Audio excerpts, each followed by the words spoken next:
Ramnagar sporting ক্লাবের উদ্যোগে আজ মহা সমারোহে পালন করা হলো বৃক্ষরোপণ উৎসব। পরিবেশের ভারসাম্য বজায় রাখার সামাজিক আন্দোলনের অঙ্গ হিসেবে এই মহতী আয়োজন করা হয় স্পোর্টিং ক্লাবের পক্ষ থেকে।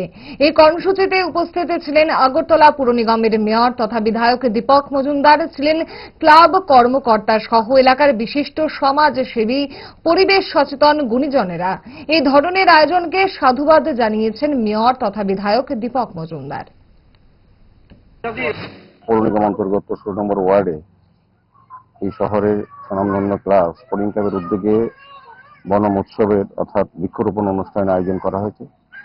তারই অঙ্গ হিসাবে আজকে এই এলাকার ক্লাব এরিয়া অনেকগুলি মূল্যবান চারা রোপণ করা হয়েছে।